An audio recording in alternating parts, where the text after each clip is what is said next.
रात्रि के 1 बजे जगना,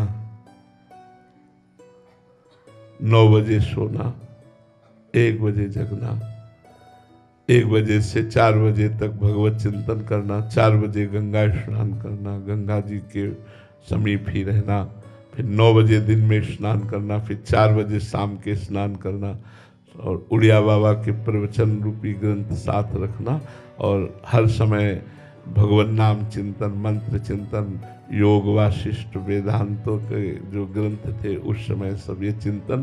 तो वैराग्य की प्रधानता से कभी किसी घर में भोजन नहीं पाया, जवानी में किसी गांव में प्रवेश नहीं किया, गंगा के किनारे वृक्ष या मंदिर या कोई आश्रम उसमें रात्रि व्यतीत कर ली, और दिन भर गंगा किनारे। ये 20 वर्ष ऐसा रहा। घाट में बनारस में रहे तो तुलसी घाट से लेकर दशाश्वमेध घाट तक घाटों में ही रहते थे। आकाश वृत्ति से जो मिल जाता था उसी से भरण पोषण शरीर का होता, और भगवत चिंतन परायण रहे। हमारी प्रधानता क्रिया नहीं रही कभी, हमारी प्रधानता चिंतन रही। गुरु कृपा से हमारे में क्रिया प्रधान साधना नहीं रही, आंतरिक चिंतन प्रधान साधना रही। हम इस बात में निरंतर सावधान रहे कि हमारा कभी भगवत चिंतन न छूटने पावे। जो अंतःकरण हमारा है ये भगवत चिंतन परायण रहे। और तो सब शास्त्र स्वाध्याय, एकांत सेवन, संत समागम, गंगा जी ही हमारी माता पिता भाई बंधु मित्र दोस्त सब गंगा जी ही थी। गंगा जी से ही हमारा भरण पोषण, जब भोजन नहीं मिलता भरपेट गंगा जल पी लेते, उसी से हमारा भरण पोषण होता। आज के 30 वर्ष पहले गंगा जल ऐसा था अमृत जैसा, अब तो यमुना जल और गंगा जल आप भरपेट पी भी नहीं सकते। ये सब बड़े बड़े नाले गिर रहे हैं। अब बड़ी व्यथा होती कभी कहते हैं कि जूता चप्पल कुल्हड़ ये सब परम पवित्र श्री यमुना जी के पावन जल में ये बड़े बड़े नाले डाले जा रहे हैं। तो अंदर से बड़ी व्यथा होती कि हम जिनको माँ कहते हैं। एक विदेशी ने कहा हमारे यहाँ के सरोवर जलाशय झरने नदी और समुद्र आप इनको देखिएगा एक भी कहीं गंदगी नहीं मिलेगी। बोले आपके भारतवासी गंगा को माँ कहते हैं, जमुना को माँ कहते हैं और इसी में नाला छोड़ते हैं, गंदगी छोड़ते हैं। बोले कैसे हैं आप, कैसे भारतवासी हो कि अपनी माँ को गंदा करते हो। हम माँ कहते हैं, गंगा मैया कहते हैं ना, यमुना मैया कहते हैं ना, और बड़े बड़े गंदे नाले जा रहे हैं। अब चूंकि हर शहर नदी की ऊंचाई पर बसा हुआ है तो जितनी उसकी गंदगी है वो सब पावन नदियों में ही डाली जा रही है। तो उस समय ऐसा था, हम जब वृंदावन आए थे भरपेट यमुना जल पीते थे, तब बड़ा अंदर से क्लेश होता। रोज यमुना जी से प्रार्थना करते हैं, हे यमुना रसरानी हमारी कभी ये दोष दृष्टि न होने पावे कि आप में नाला बहता है। आप तो परम पवित्र हैं, लेकिन ये बाहरी दृश्य बड़ा ही सोचनीय है। आप लोग हमारी बात समझ रहे होंगे। आप बड़ा सोचनीय है कि जिन्हें हम माँ कहते हैं, जिन्हें हमारे यहाँ भगवान के समान पूजा गया है, उनमें नाले डाले जा रहे हैं। जहाँ हम दुग्ध से अभिषेक करने की भावना रखते हैं गंगा यमुना में, वहाँ ये नाले डाले जा रहे हैं। तो उस समय जो बात थी वो जीवन भरण पोषण ही गंगा जल से होता था। तो यौवन अवस्था गंगा जी के तट पर कटी और आखिरी अवस्था यमुना जी के तट पर कटाई। वृंदावन में आगे श्री जी जाने क्या व्यवहार, क्या लीला है, क्या माया है उनकी, ऐसा जीवन है। स्वामी नीलेशानंद गिरी जी महाराज तमिलनाडु से। राधे राधे महाराज जी। महाराज जी, भगवान की कृपा से साधु रूप में जीवन समर्पित करने का सौभाग्य मिला है। वेदांत के आत्मविचार और भगवान नाम जप का अभ्यास भी करता हूँ। आत्मा के स्वरूप की स्पष्टता अनुभव में भी है, फिर भी व्यवहार में कभी कभी अहंकार और कर्तापन के संस्कार उभर आते हैं। ये समझ नहीं आ पा रहा है कि ये शेष संस्कारों का स्वभाव कोई फर्क नहीं पड़ता। जब स्वप्न को स्वप्न जान गए जगने के बाद तो क्या फर्क पड़ेगा क्या। स्वप्न को देखा और जब जगे हम उसे स्वप्न माना कि वो स्वप्न था, तो स्वप्न के गुलाब जामुन या स्वप्न की पेड़ा बर्फी या स्वप्न का गला काटना या स्वप्न के भोग उस समय जागने पर चिंतन होगा, लेकिन वो प्रभावित तो नहीं कर पाएंगे ना। तो ऐसे यदि जग चुके हो आप, स्थूल सूक्ष्म कारण तीनों शरीरों से अलग अपने आप को आप मानने लगे हैं जो हैं आप, और फिर भी आपको अहंकार भासता है, नानात्व का स्फुरण होता है, तो ये स्वाप्निक है। ये धीरे धीरे मिट जाएगा।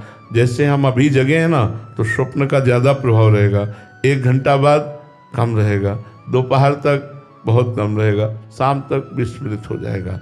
ऐसा होता है कि ज्ञान होने पर भी अस्तित्व उसका बना रहता है तब तक जब तक अंतराय नहीं होता।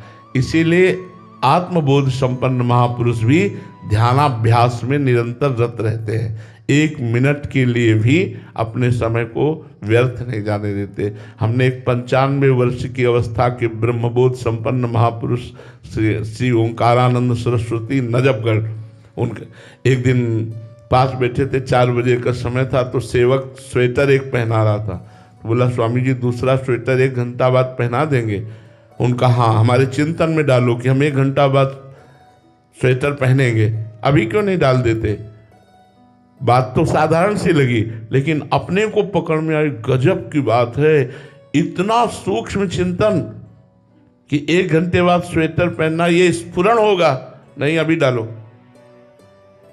इतने बड़े महापुरुष जो ब्रह्मबोध संपन्न, वो भी अपने चिंतन को कितना संभालते हैं, अपने साधना को कितना संभालते हैं। पूज्यपाद श्री उड़िया बाबा महाराज ब्रह्मबोध संपन्न महापुरुष 18 घंटे ध्यानाभ्यास में बैठे रहते। स्वरूप का बोध हो गया, इसका मतलब नहीं कि हम प्रपंच में नानात्व में खुला घूमते रहें, नहीं, बहुत सावधानी की जरूरत है।